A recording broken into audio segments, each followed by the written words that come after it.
Hey, good evening, everybody. Welcome to the Baseball Roundtable. Monday night, October the 25th, just before World Series. You're excited about the World Series, Merle? Or I know you're disappointed. You got a Washington hat on, but I know you're a closet Dodger fan. I think it's going to be a pretty good matchup. These are two very good teams. They're very competitive. And I have to say, yes, I have been partial to the Dodgers, not showing my age, but since the days of Brooklyn. But Atlanta has not been to the World Series since 1999, and they've played a host of successful seasons short of the World Series. So I'm happy for their fans. Well, you and I were listening to the Dodger games on the radio when Duke Snyder and Carl Furillo and Gil Hodges. I said I didn't want to get. I didn't. Pee Wee Reese and Red Barber was doing the play-by-play. I thought I said I didn't want to give away. I'm not saying you're old. I'm just saying I remember Red Barber. Well, I'm so old I think a fossil is a chopstick. I even remember my personal barber when I grew up. So let's not get into that. It sounds to me like it's kind of complicated and complex. It's cutting things a little bit close. That was a close shave. So tomorrow night we have Charlie Morton, former Houston Astro, going against Framber Valdez. What do you think of that matchup? I think it's you got to favor Houston if you see anything of the Framber Valdez you saw in the Red Sox game last weekend. He was practically untouchable. His command was outstanding. He's had his ups and downs like so many of the pitchers do. Well, he broke his finger. He was on his game. He broke his finger. Remember that in spring training? Right. He got hit right on the tip of the finger trying to field a ball barehanded. Not a good recommendation, by the way. An advantage for Atlanta would be that Charlie Morton is a seasoned, experienced veteran who showed very well for the team this year, a man who initially in the expectations for Atlanta in 2021 might have been toward the rear of the rotation, and he was so good, as I think you said, he should have been the number 2 pitcher in that rotation. How do we quantify experience? You know what? Well, I quantify it, Mitch. I basically quantify experience not on how many innings a man has on his arm, how many games he's pitched, even how many games he's won. I quantify it on the postseason experience the pitcher has had, because that's a totally separate, high-pressure vestibule for pitchers. And a lot of pitchers who have not pitched in a postseason environment, and I'm not sure that Valdez has. I don't know if he was on the staff when they were in the 2017 World Series. I don't think he was on the staff. Right. So you can get butterflies real easy if you're making a World Series start and it's your first appearance. Well, I was hoping Mal Pell would pop in here, but I'm going to go ahead with this analysis. If you're okay, I'd like to do a position-by-position analysis of the Braves. Who has the edge at each position? That's good. Yeah, we're going to go position by position. Okay. And, they both were in the National League West from 1969 to 1993. They've only played 5. Atlanta was in the National League West? At one time, according to what I'm reading. They're pretty far east. I'm surprised. It didn't make sense, but they were in the West for a while. Okay. From 1997 to 2005, there were 5 matchups between the Astros and the Braves. Atlanta won the first 3. Good evening, Mr. Malpal. Now, pal, Good hello. evening. How are you? We're doing a position by position comparative analysis, sir, Okay. Of the World Series of the teams rivals. in the World Series, and we will start with catcher Martin Maldonado, and Jason. By the way, they do have Jason Castro versus Travis d'Arnaud, and I've drawn a blank. I don't know who is the backup catcher on that roster for Atlanta. Do you? I don't really, but I would say that the advantage on catching goes to Maldonado because he's such a superior handler of pitchers compared to d'Arnaud. And he throws people out trying to steal bases. And he's particularly adept, or has shown himself to be, at handling these younger Houston starting pitchers. And also, Castro is an asset on the bench because he's a pretty good role player and pinch hitter. Who do you think, Malpal? I came in like I got lost. We're having some wicked weather here, believe it or not. Yeah, yeah. Well, I see the football game is going to be a downpour again tonight. Oh yeah, in yeah. Seattle. We're talking about the Maldonado versus d'Arnaud. I agree with you, Merrill, on defense, but I give Atlanta Well, d'Arnaud's a better hitter. I give Atlanta the edge on offense. Right. Sure. So it's just a matter of, I mean, Maldonado's so good, he's going to shut down probably any big running game. Not that Atlanta has that much, but I don't think that makes. I mean, I'd lean Maldonado, but he's a terrible hitter. So, I think it all depends on where they're at in the game. Malpal, Houston has such a strong hitting lineup. They can afford to give away the 8-hole or 9-hole in the lineup for catching. Maldonado is an outstanding defensive catcher. So remind me, when the games are in Atlanta, then there's no DH, right? That's correct. So tomorrow, yeah, go ahead. I say that's a little bit of a interesting issue because that's kind of two automatic outs in the lineup. I know. Right. I'll just be glad, Malpal, when we have the DH either everywhere or nowhere. Enough of this 2 different rules crap. Yeah, it's dumb. Yeah.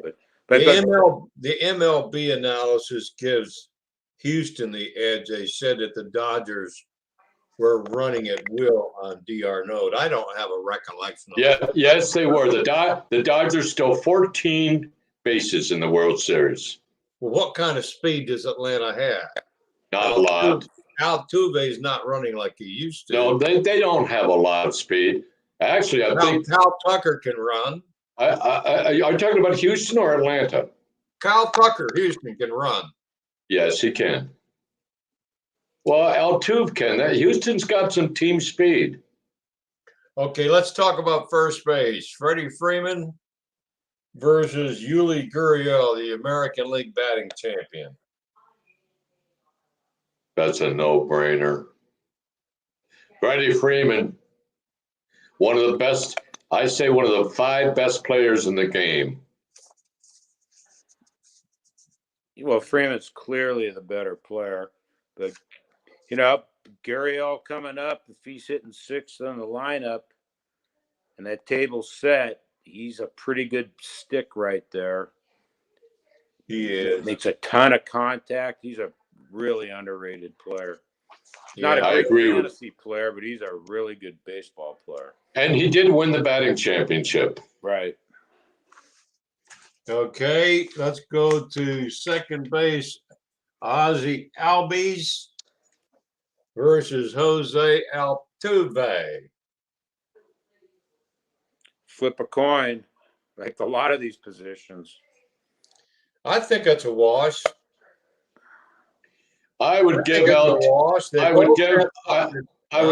Altuve the edge on considerably more experience that he has in postseason environments. That's a good thought. That's not a bad thought. Altuve is a grinder. He's kind of one of those guys. He is a grinder. When you got a guy, when you need a base hit with 2 outs in the 8th inning, He can get it. I'll take Altuve every day because that guy's just a money player, and he makes things happen. He's got the experience, as you indicated, and he's just always in. He's always up there when they need a hit, it seems. So. Okay. All right. Well, they both hit over 30 home runs, but guess what? Altuve had a 40-point edge over Albies in this statistic. It's called on-base percentage. Yeah. Would you have guessed that there was that big a difference? Well, that's a big deal. I'm telling you, that's a big deal. So Albies had the kind of year where that particular measurement of hitting prowess serves him poorly, and he vice versa, because of the more than 100 runs batted in that he had, and maybe nearly 100 runs scored, and I don't know how many home runs, 27 or 28 or 26 home runs. He tended to hit in streaks, and he also tended to hit, and I have to give him a lot of credit for this, he tended to hit well in clutch situations, but he didn't hit quite as consistently as Altuve, and that's why you see that disparity in that statistic. okay, all right, let's go to shortstop. Dansby, Swanson, and Correa, but Swanson's the prototypical streak hitter. That guy's go 0 for 20, or he can go 15 for 20. You couldn't be more right. You couldn't be more right. You could not be. That's what always bothers me about Swanson. At the end of the year, you'll have some good numbers. Well, he had, I think, 27 homers and 88 runs batted in. Well, Correa's on-base percentage was 366 compared to Swanson's 311. Maybe I'm going too simple on base percentage, but I just think in a 7-game series, on base percentage is a big friggin' deal. I haven't looked at it's a big deal, huh? I haven't looked at the stats or what they did in the ALCS, but it just seems to me, and especially as a free agent, Correa seems to be having kind of one of those years, like just everything's kind of happening for him. Yeah, because he wasn't that good last year, Mel. Well, he's been injured. He's had a bad back, fighting that. Right. But he seems healthy. He is. I mean, he's a really good player, obviously, without saying. And he just seems to have a lot going on. These key hits. Again, I don't know his stats. I didn't really pay that much attention to it in the postseason, but I think he has a lot to prove. I mean, he's got a lot of money at stake. If he could pull off a World Series MVP or something, that contract's going to be really nice. Well, he's looking like the Correa that I remember 2 or 3 years ago. Yeah, absolutely. That's a better way of putting it. Yeah, he's reminding me of the Correa that was absolutely terrific. Let's move on to third base. Alex Bregman, Austin Riley. 3 years ago, you would have given that to Bregman. I'm giving it to Riley. Riley had a breakout year. Bregman did spend some considerable time on the injured list this year, so it might not be a fair comparison, but Riley was very good. Yeah, Riley had the better year. He's a guy who can hit 2 home runs in a game, right? Right. Bregman seems to be kind of regressed a lot for whatever reason. Yeah, and Bregman's not running like he used to. Bregman used to be a guy who would get you 15 bags. But, we do all these comparisons, and really, I think this makes it a great series. Is potentially great series. Is there's really not a whole lot of difference. But No, they're really close. You know, They're very closely matched Yeah, set of teams. they're very closely matched. And if Houston hadn't lost McCullers, I'd put my money on Houston every day. But losing McCullers, we'll get to the pitchers in a few minutes, but sure. losing McCullers is really a tough blow for it because Well, he's a if- good starter on that team, huh? if you want to make a whirlwind statement, I'd be willing to make a whirlwind statement while we're in the progress of breaking down the rosters and say Houston has got to be the favorite on the simple premise that there's not a single, maybe the exception of Charlie Morton, player in the Atlanta Braves who's ever been in a World Series, including Freddie Freeman. Freddie Freeman's never been in a World Series. You're right. I'm saying, I think the only one, Morton is 37, but I think there's a possibility Morton has, but nobody else. Morton's been in a World Series. Okay, left field. Michael Brantley versus Rosario. You know, a week ago I would say Brantley and a no-brainer, but it's kind of hard after watching the last two games to discount Rosario. So it's again, I don't think Your theme continues to be right. No matter where you look, it's close. I think that's the consummate position toss-up. They I'm both hit somewhat similarly, and they both hit to left field. I'm going to give the Braves the edge on left field in Atlanta, and I'll tell you why. They're going to play Jordan Alvarez in left field because they can't use him as a DH. Yeah. He's no gazelle on defense. I love the guy. He's a hitting monster, but he will not be a huge asset on defense. Now, when you get back to Houston, I still think I give Brantley the edge over Rosario because Rosario, he might not be quite as streaky Malpal as Swanson, but he's streaky. He can go cold just as quick as he went hot, you know? Here's the thing, though, about these type of guys. So, let's say Brantley and who are we talking about? Rosario. So, Right. it's all about, a lot of it has to do with opportunity, right? And what's going on in the game. So, a guy like, take either one. Say like Rosario could be 0 for 6 in the series, right? Right. Come up and hit one double and get knocking 3 runs, and all of a sudden he's like a hero. And Brantley, on the other hand, could be going, 4 for 8 with singles, and it doesn't really impact the game. So yeah, that's true. That's true. Especially in a short series, Yeah. It's not how much, it's when you produce.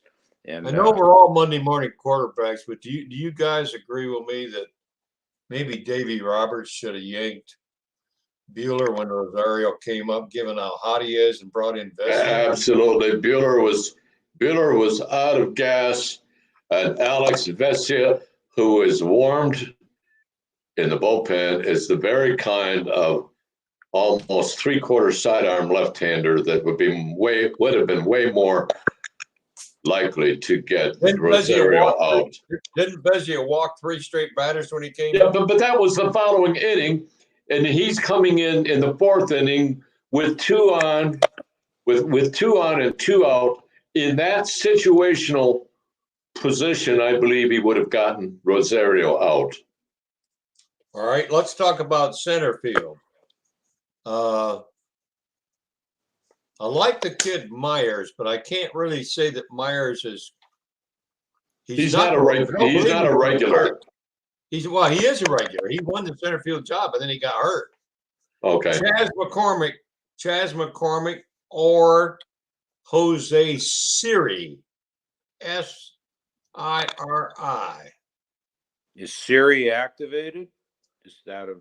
It says here he's been sharing time. It doesn't say. That's a good question. He's been out. I think he's out. He had broke his Well, foot. I know you can call him anytime you're on the road and get lost and ask for directions. Who's well? They got Duvall. Who's going to play center field for Atlanta? Well, Duvall.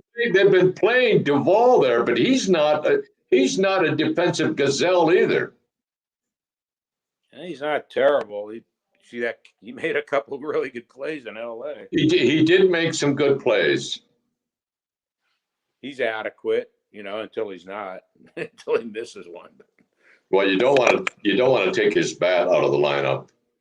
The man led the National League, I think, in runs batted in. Right. Well, let's do a comparison of the starting rotations. Hold on, you haven't talked right field yet. Oh, sorry. I was looking to see if Series is on the Houston World Series roster, and I'm having trouble pulling it up. How about right field? You've got Jock Peterson, and you've got Kyle Tucker. That's a runaway for Tucker. You would think, but how many lefty starters is Houston going to throw? They got Valdez, because that's going to impact Peterson a lot, I would imagine. I don't think they have any other left-handed starters. Their starters, Greinke and Garcia, are right-handed. Right. If they have to go to a fourth starter, hold on just a second. And they don't have Lance McCullers. Do either of you quarrel with me that's saying that Houston has a clear edge in right field? No, I don't. Yeah, but I just go back to the theme. It's like Jock Peterson against right-handers is a formidable. Well, yeah, against right-handers, yeah. Lefties, he's terrible.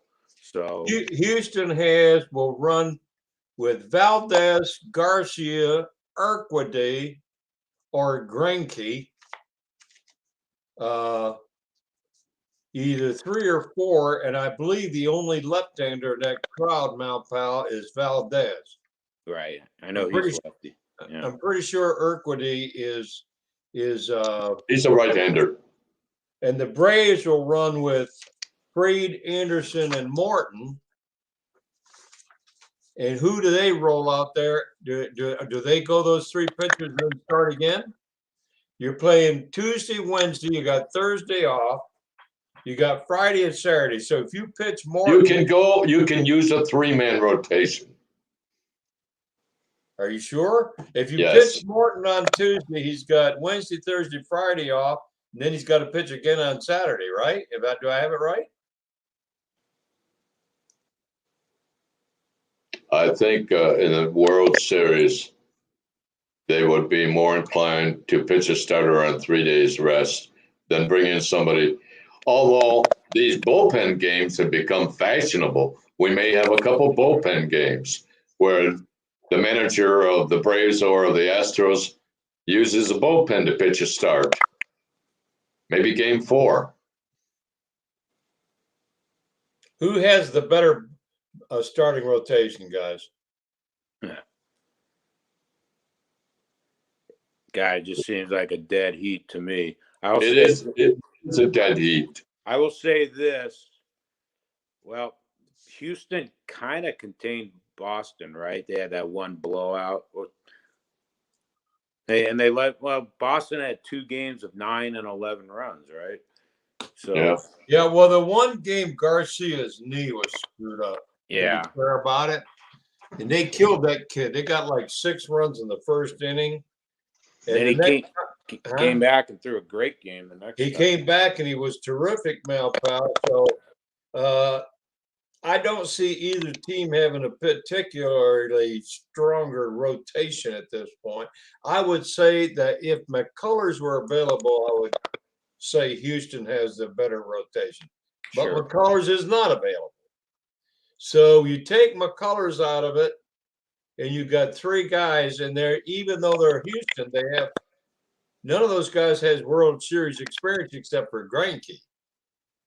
Did they use Greinke at all in the Boston series? Do you remember? Yeah, they used him, and he pitched only about 2 2/3 innings.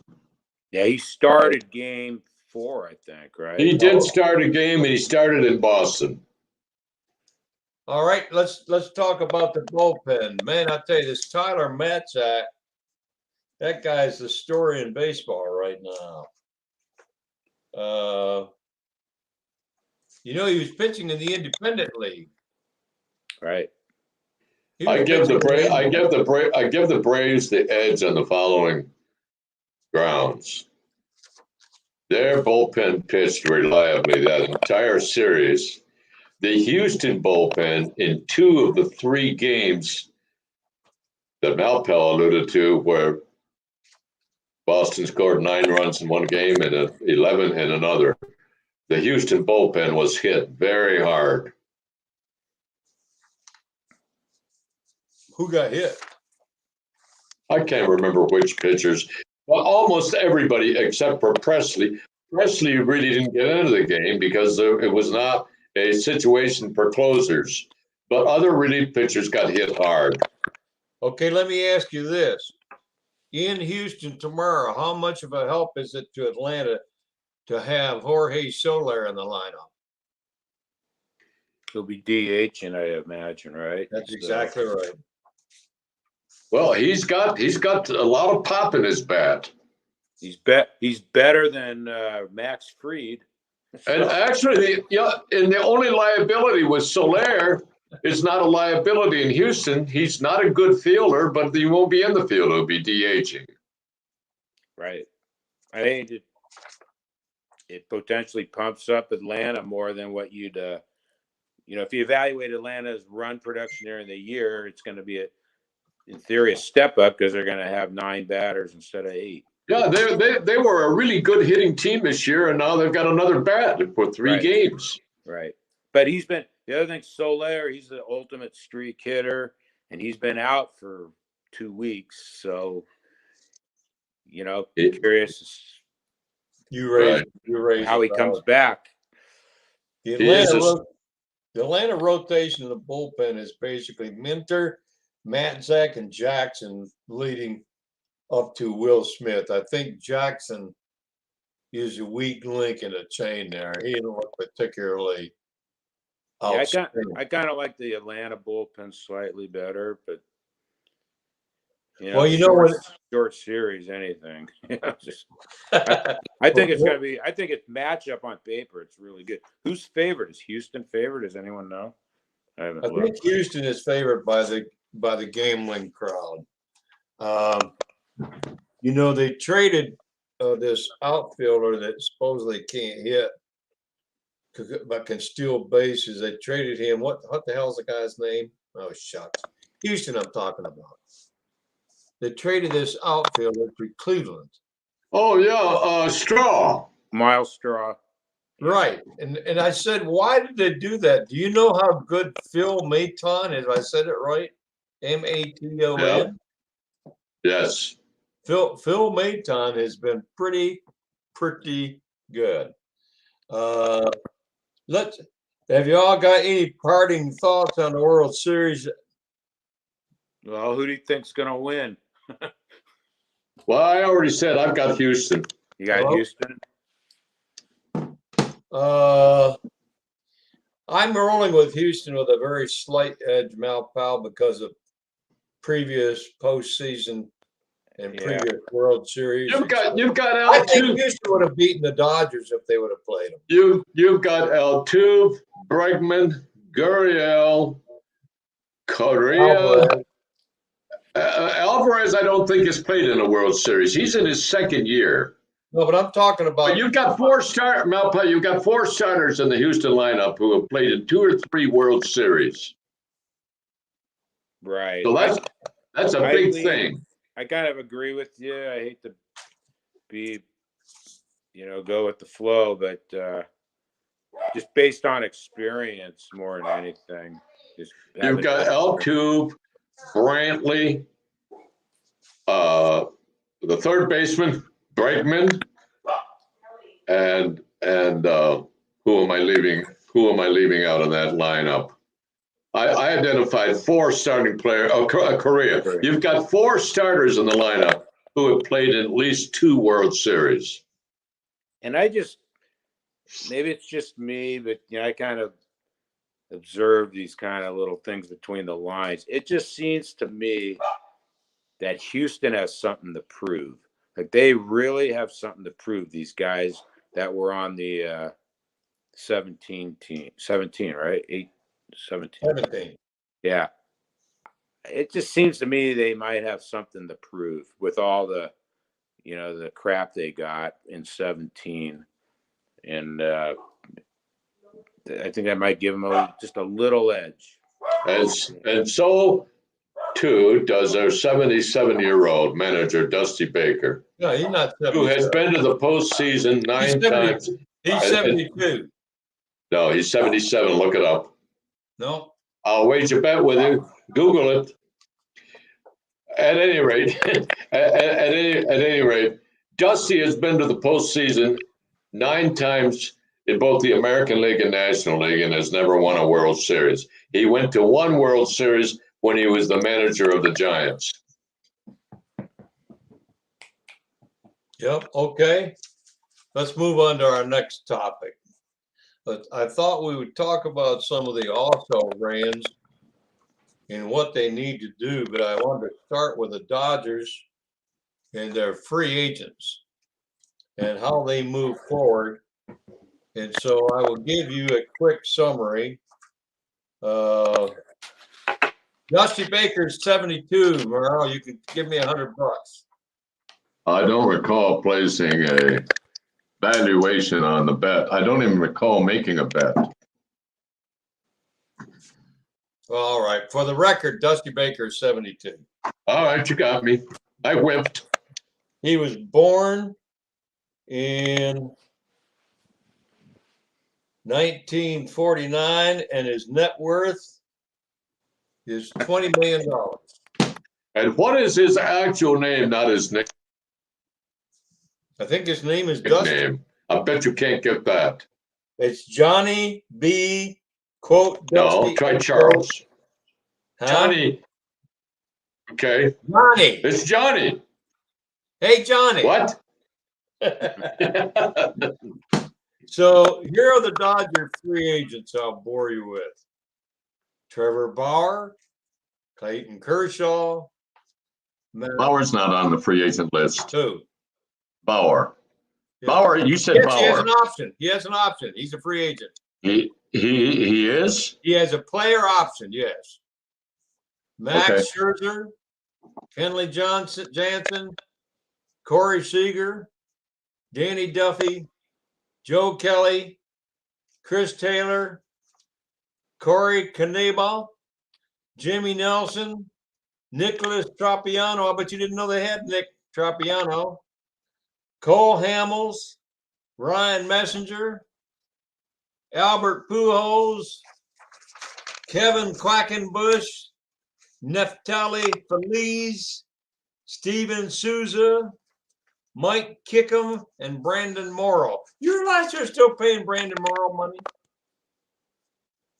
How many years ago was it they had Brandon Morrow? Are you telling me that Friedman signed Danny Duffy or traded for Danny Duffy for Kansas City, who was going to come in and get find $1 million contract, and the guy is a free agent? This is insane. The man never appeared in uniform. They gave Cole Hamels $1 million. And he didn't even try to come in. They were hitting the panic button. Who do you guys say are most likely to come back of that crowd? Well, Seager's not coming back. They're giving that job to Trey Turner. Scherzer's not coming back. I think Scherzer's moving somewhere. He likes the West Coast. I wouldn't be surprised if Artie Moreno signs him also. Somebody's got to convince Artie Moreno that the Angels actually will never be a winner if they never sign outstanding pitchers. Kershaw. Why do you say, oh, hold on just a second. Why are you so sure Scherzer's not going to re-sign with the Dodgers? I just don't think he wants to. I have nothing to base that on. I also have some doubt, given his age, that the Dodgers would give him what he wants. He's more likely to sign with a team that has a load of talent, as the Angels do, but no starting pitching rotation that is competent and accountable. Kershaw, I think they will keep because, like Freddie Freeman in Atlanta and Ryan Zimmerman in Washington, he's one of these long-term players. He's a player who's played on the same team his entire career. Thus, he represents probably more than anybody else on the team as the face of the franchise. And he's 4 years younger than Scherzer. And he's 4 years younger than Scherzer. What about Jansen, Malpal? Do they re-sign Jansen?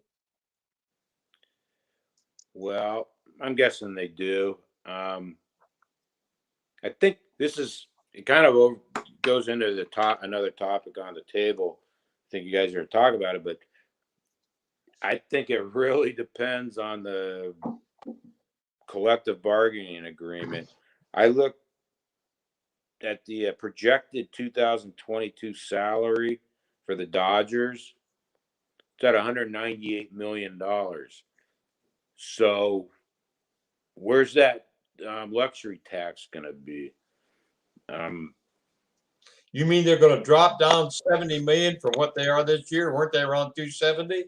I think, Malpo, that's based on a extrapolation of salaries they'll yield in the signing of free agents. Right, but they're not going to have $198 million payroll if they sign Max Scherzer or Corey Seager. That's right. So I talked about this last week. I think I don't even think these teams know, to be frank. You know what I mean? I agree with you. I was reading something today. I don't know where I saw it. Is the agents don't know what's going on. None of the general managers have actually sat down, as they usually do by now, with their owners to kind of get a roadmap of what they have to spend. So it seems to me no one knows what's going to happen with this. There are three stages of labor management bargaining. And what's happening in Major League Baseball right now is stage one. And I put a post up in the chat room on Lenny's this morning saying how this works. These are three unofficial, they're like the unofficial rules in baseball that you don't stand and taunt the pitcher if you hit the ball out of the park. There are three unofficial stages of collective bargaining where they are in Major League Baseball because of the lack of urgency only. The lack of urgency, and I know somebody could say, what do you mean the lack of urgency? They may be without a contract and effectively in a lockout or on strike by December 2nd. But what I mean by the lack of urgency is this period at the start of the renewal of a contract between an employer and its employees is given more to posturing by each side in the negotiation with its own constituency. It's a time given among the baseball top management and the owners of the clubs to build solidarity among owners, so you don't have people dissenting when you get to the table and very delicate issues come up and fights break out. And you do the same thing on the union side. You want to achieve at the initial stage of bargaining, which is a misnomer because they're not talking to each other, but if the process is underway, the process is kicked off by the approach of the expiration of the contract. So the union is trying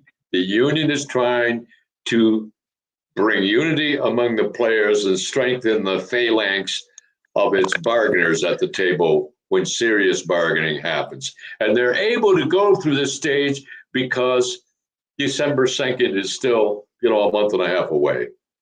I will back up what Malpal said with the executives not having a clue. This is Brian Cashman, quoted. I have yet to have the conversations yet with what potentials, acknowledging that we have budget commitments already in play, and depending on how the new collective bargaining agreement works out over the course of time, hopefully sooner than later, unquote. Agents say they have received no guidance from the Players Association.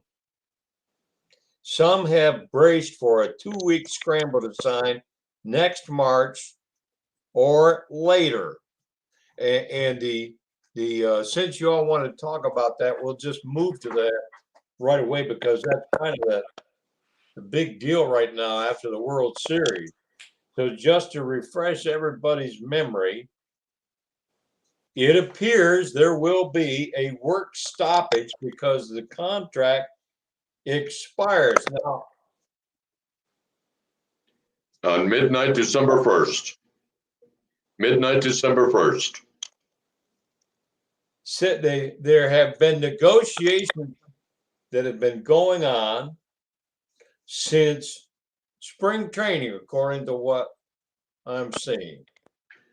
That's a fraught process because the early bargaining in any environment like that does not involve the top people who always end up at the table at the climax of bargaining. It's sort of like in Congress, you believe a House subcommittee has set the framework for an important piece of legislation, but you know it's not going to pass on the floor of the House or in the Senate until the big hitters, the majority and minority leaders, if they are compromising, the big hitters get to it. There have been discussions, but it's been at a lower level. It's been by fiat and by the delegation of this responsibility to people who will not have leading roles. Marvin Miller never walked to a bargaining table, hardly ever, until about within a week of the time a contract would expire. The luxury tax system expires on midnight, December the 1st. Right? What's the impact? What's the significance of the luxury tax? Do the players like the luxury tax? Yes or no, Malpal? No. Do you think that the MLB would like to keep the luxury tax? Not only do they want to keep it, they want to lower it. This is a short-sighted and ill-advised stance by the MLBPA. The fact of the matter is, particularly at a time of the last couple of years, you see free agents still sitting on side when players are in the middle of spring training. The luxury tax is a revenue sharing that is redistributed to the teams that had the lowest payrolls, and in fact would be to the advantage of players if you keep the luxury tax because it increases the number of teams in a position to sign players. So I've never understood the position of the players union. I can tell you the answer in 2 words, Merle. Salary cap. They will resist anything. If it walks like a dog and barks like a dog, it's a freaking dog. That may be fine. Okay, that may be fine, but then you will never get teams like Kansas City and Pittsburgh and these bottom feeder teams and the Texas Rangers to participate really in the competition to pay big money contracts because they don't have the money. Well, the current arrangements financially in MLB are tantamount to socialism. Yes. And it was designed that way to ensure or to promote competition, which I do believe to be in the best interests of the sport. And of the players, that's the point that I'm making. There is some great advantage to the players of trying to work your way out of a system of haves and have-nots vis-a-vis team payrolls. Okay, that's the point I'm making. Malpal, I've just appointed you the head of the Players Negotiating Committee. If I give you a minimum required payroll of $1 million in the new contract for every team, will you let me keep my luxury tax for teams at 200 million and above? Never. Why not?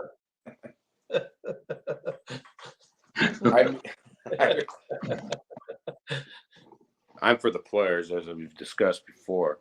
Well, I'm for the players too, But- but I'm for the game. I'm for the game more than. Okay, so let me ask you this. So, I mean, there's a lot of teams below the $100 million things. Like half of the teams are below it.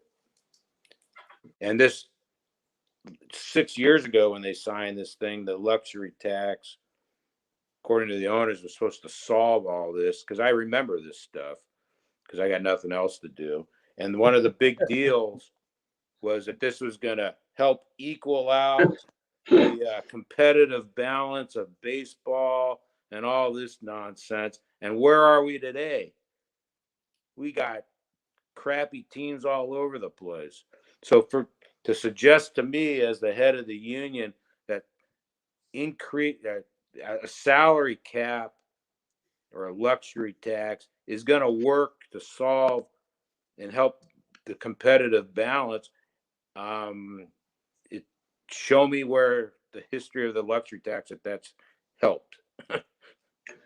Malpal, we were chuckling as you were saying that, because when you said, I happen to know that because I don't have anything else to do. You can't count how many times Mitch and I have said that to each other. Well, how come you remember that? Well, because I don't have a life.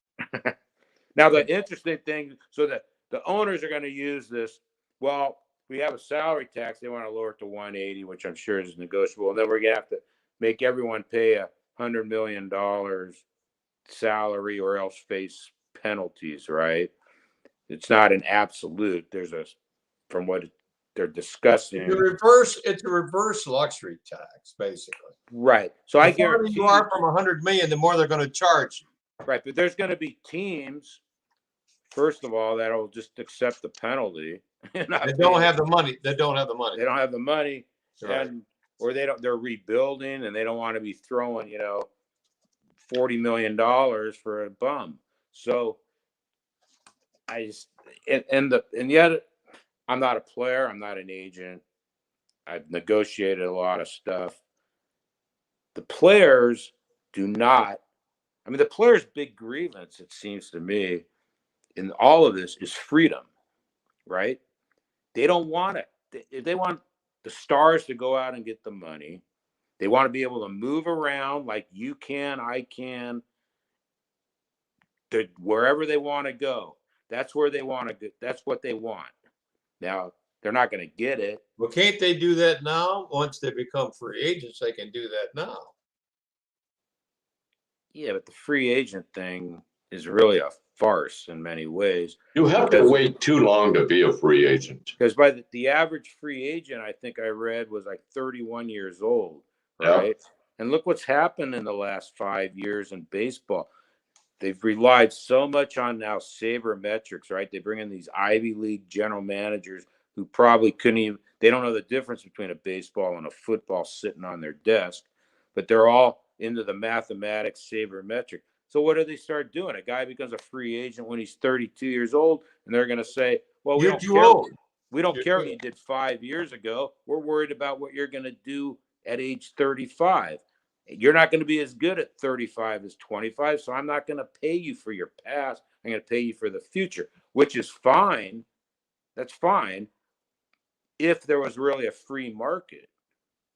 It's not a free market. The greatest irony in the world, to me, basically, of this system that they have, is that in the name of improving competitiveness, also known as, let's not have a half a dozen or 8 to 10 very rich teams and 14 or 15 poor teams.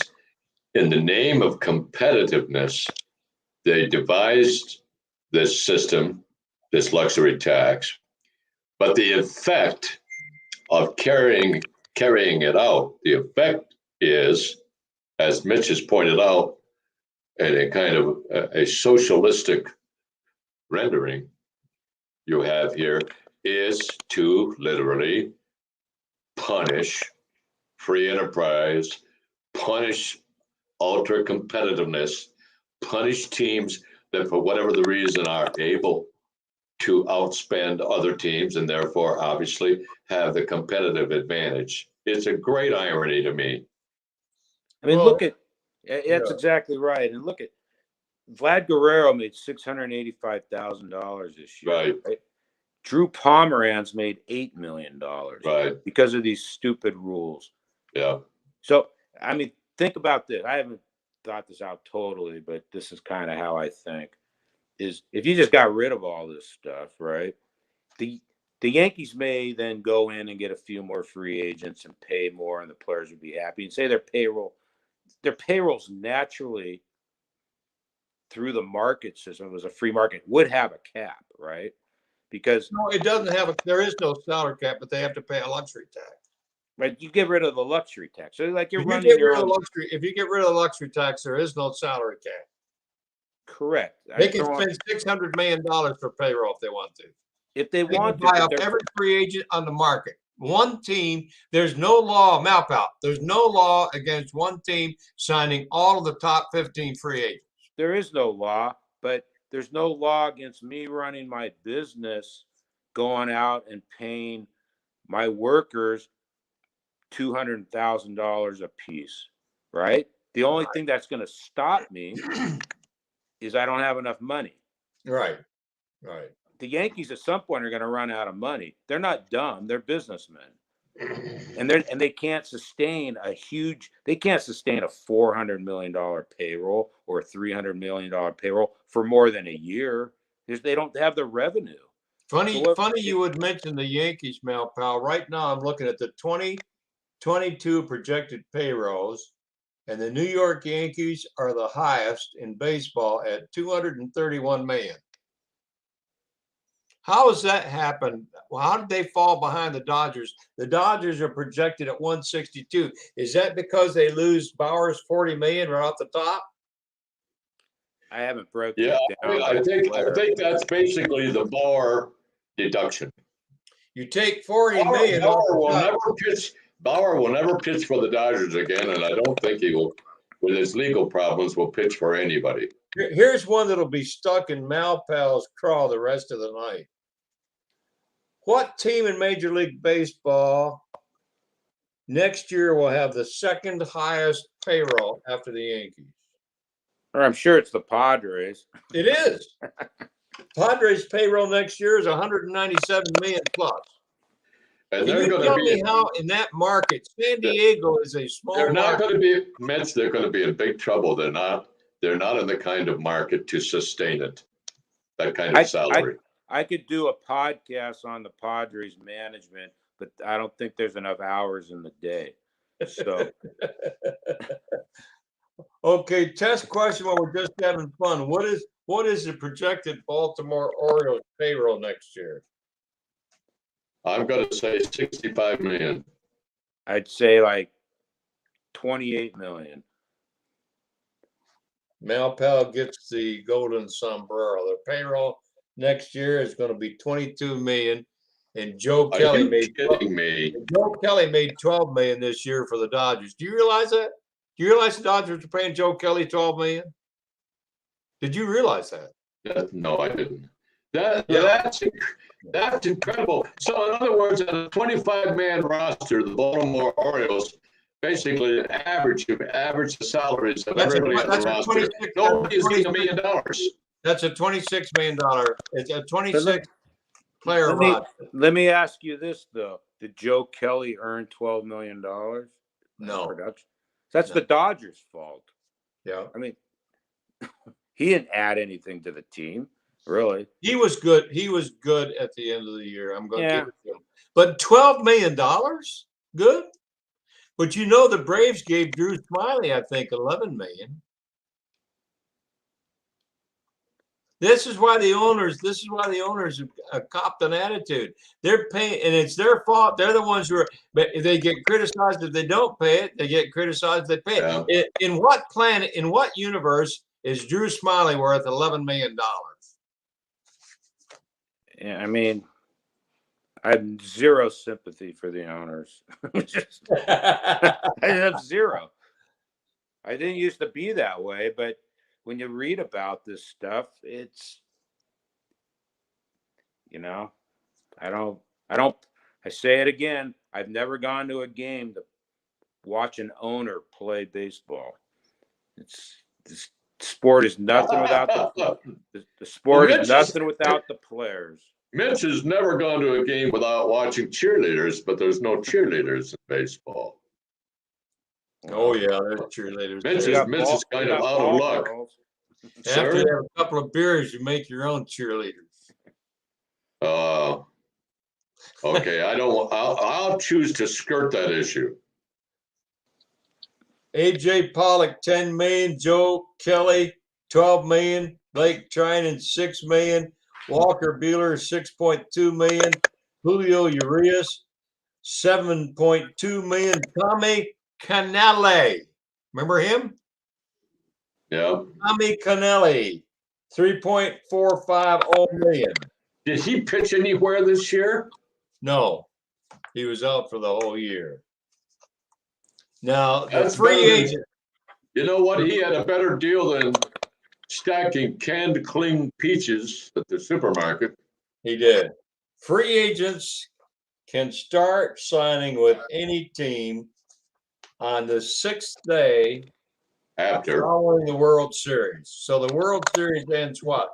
November 3rd? Something like that. Yeah. Assuming it goes 7 games, okay?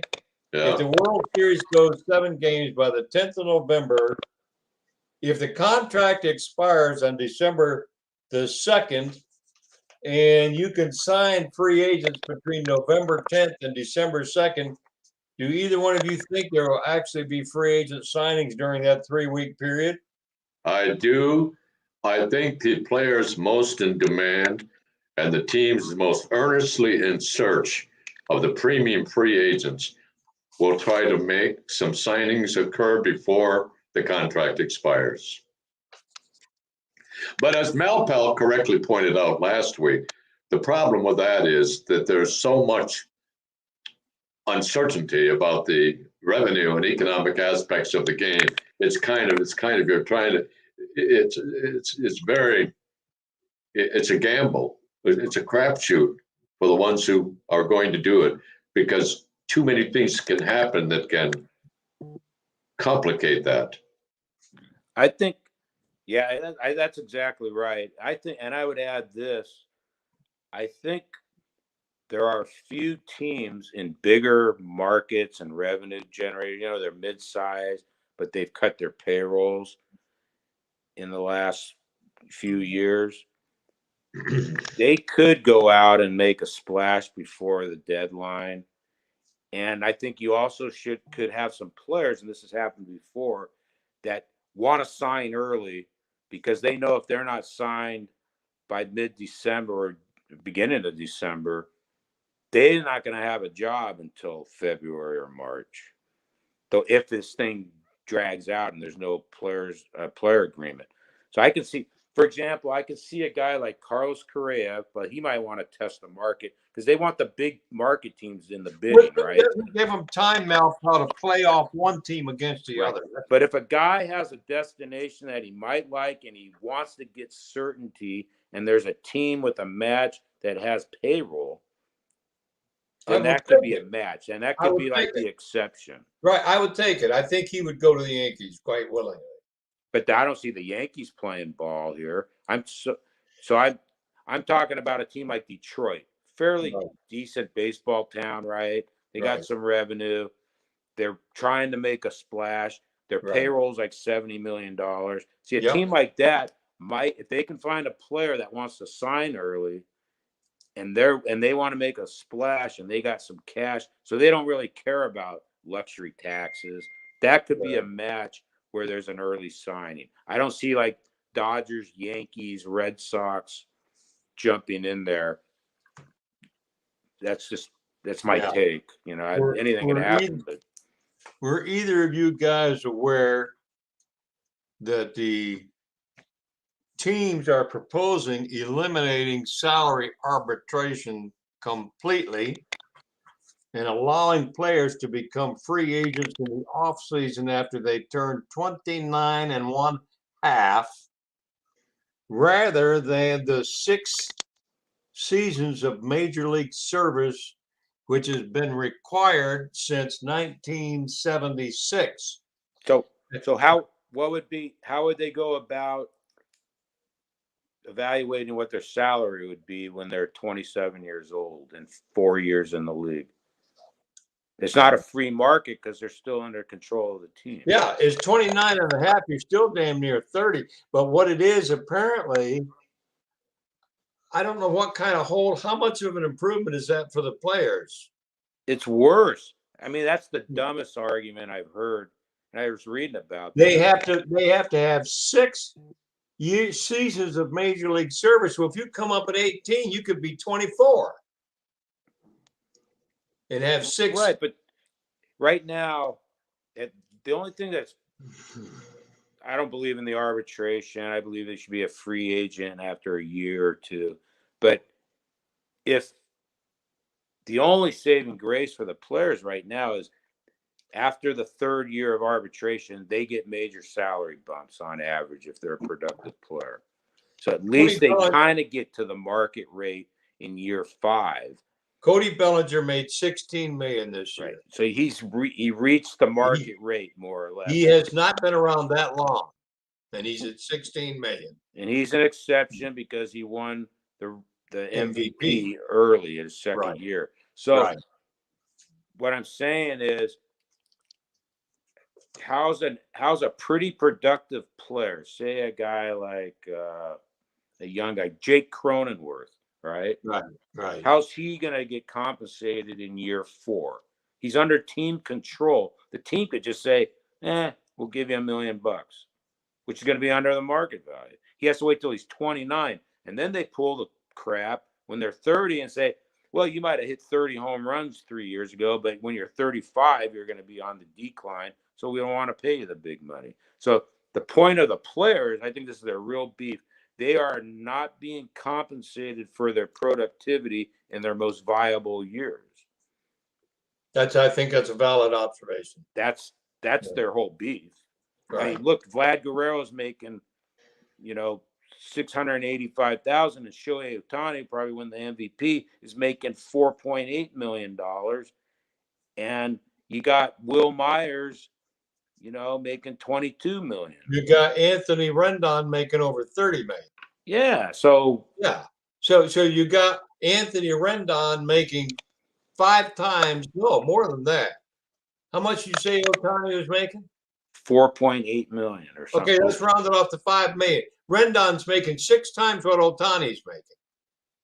And I don't blame Rendon. I'm just saying. I don't blame Rendon. No, I mean, you take whatever you can get. But I'm saying, in these guys, when they're 25 years old and they're superstars and they're basically carrying the water for the team and the owner at the gate, right? Why are they?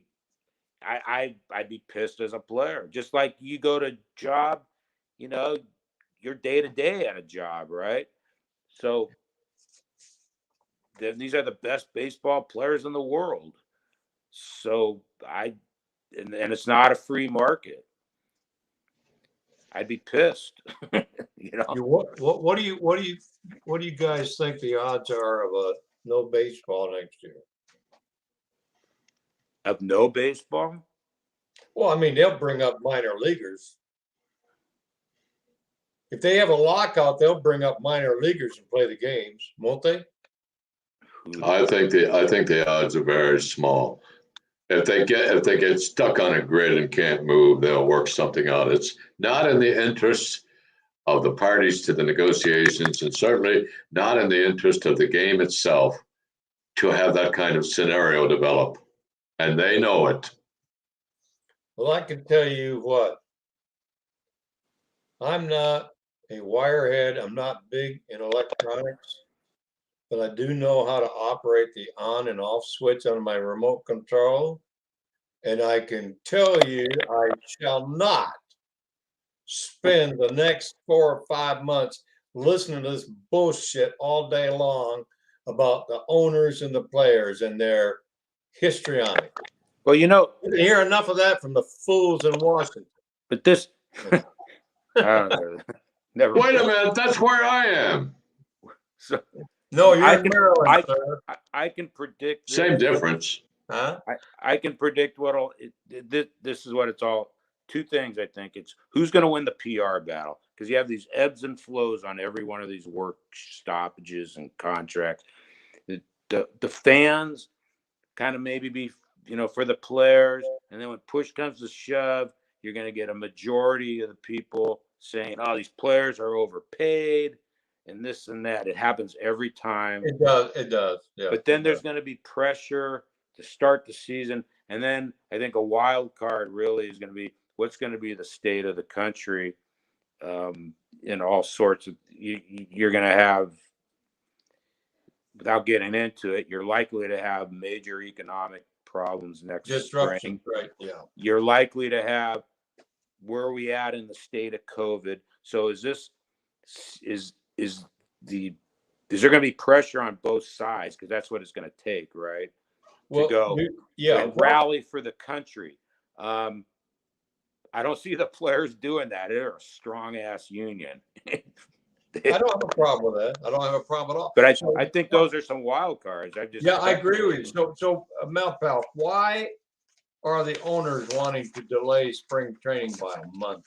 Why are they taking a shot across the bow and basically taking a month off from the major league season at the outset? Yeah, this past season. No, they proposed that's what they just proposed, to start spring training 1 month late. They just proposed that. Union declined it immediately. And would they have the same start of the season? I don't know. The report I saw was a recommendation to start the spring training a month late. I mean, you have to have spring training. Wouldn't that require you to start the season late? Yeah, if the pitchers need the spring training, right? The pitchers have 6 weeks of spring training. They come in the middle of February? Yeah, right after. Starts around the 1st of April? Yeah, right after Valentine's Day. So if you delay spring training a month, the pitchers don't come in till around the 15th of March. So you're talking about the 1st of May before. Right? Yeah, I hadn't heard that, but that's interesting. There's another issue, too, that's lingering behind the scenes is, the Players Association has a $500 million grievance in arbitration against the owners right now that's unresolved due to the COVID 60 game schedule last year. What were they wanting more money? They want $500 million. So they basically want to be paid for the whole season, even though they didn't play it? Well, it's because the owners are the ones who decided not to play. So that's a grievance. That's behind the scenes. I haven't saw just a little bit about it a month ago. That is as legally frivolous as a grievance can be. The owners didn't have a lot of latitude when you looked at great, large urban municipalities where these stadiums are based, and you had state and local governments imposing these kinds of restrictions, necessarily so, for the most part, on the number of people who could come to a game. Well, actually, I'm seeing a different spin on this that I didn't pick up on earlier today. Actually, my wife told me about this. She said, you haven't booked your flight for Florida yet, have you? Because we always go down to our sister's house in Bradenton every year during spring training. I said, no, I haven't. She said they're going to delay. Actually, the request has come from Arizona. Cactus League Arizona officials asked MLB to delay the start of spring training due to COVID-19. Give it a rest. Already? Yep. I don't think I can comment on that without FCC warnings or something. So the request came from the Cactus League, apparently, to the front office of MLB, and they're using COVID as the reason. Well, they're a bunch of pricks. I have no. Well, I cannot defend owners. I think I made that clear. the Cactus League is a bunch of filth. Can we quote you on that? Oh, yeah, go ahead. I'm already in enough trouble as it is. That is a good one, though. Merle's the master of the entendre, or whatever the hell you call those damn things. And he's I think that we have blown enough hot air into this thing. I'm prepared to adjourn for the evening and watch Monday Night Football. And Malpal, you say you got rain?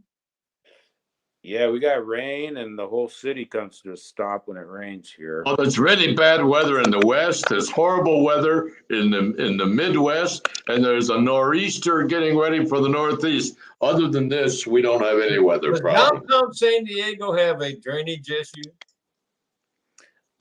Yes. I get that impression. I've only been to San Diego about 15 or 20 times. Well, didn't they have a pitcher on the staff there named Leak? Bring him in to help. We have a drainage issue. It's called the Tijuana sewer system. Oh God, that's foul. It's Well, true, though. I stayed in the Comfort Inn, Malpal, where you can, from my hotel room, I could look right into Petco Park, and I got up about dark 30 in the morning, took my laptop, and made a beeline out of the hotel. There's a Starbucks right down there in the gas lamp quarter. I made a beeline for the gas lamp quarter to drink coffee. And Merle, can I use the term roster baiting in this show? You just did. So you can't swallow it. So I was going to do my roster changes.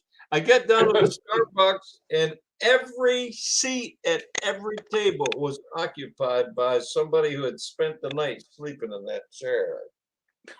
Yeah. So I know that, and I love San Diego, but last time I was there, I haven't been there in a couple of years. There's a big homeless problem. Big homeless problem for sure, because it's the weather. You know. So. Well, that's true. That's true. Mild weather 12 months a year. Yeah. Well, I want to thank both of you. I think we're going to call it a night. We had a good discussion. You know what we have in common? We all love the game of baseball.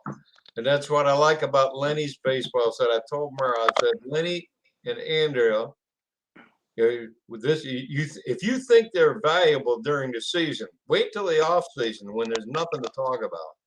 And what I really hate about this is you take away the free agent signings, you're probably also not going to have any trades. You think that's going to stop trades too, right? Yeah, like the big news will be like a trade of some 28-year-old AA player. Yeah. Exactly. Yeah.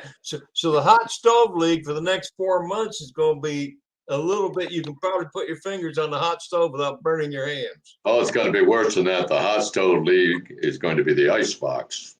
Well, that'll be fun. Well, you know what we need to do if we do something? We need to get more.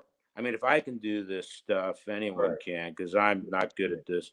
Yeah. Get more people. Get more people on this thing. Have them join in. Get everyone. I'd like to hear some takes of these folks. I know it's late back east, but I'd love to hear takes from other people more than just in the chat room. But I'd like to hear. No, I couldn't agree with you more. Yeah, I couldn't agree with you more. Everyone's really smart and knowledgeable. That's right. Yeah, that's right. To really pick the brains of from Detroit and I'm with you. And I will just say once again, your point is well taken. If there's any team that's going to spend money this winter, it's going to be the Detroit Tigers. That's my prediction for what it's worth. No, it's a good one. I think it's a good one. Hey, so thanks everybody. Good night. We'll talk to you later. Okay. Take care, guys. Thank you. Okay. You too, Malpal. Good night.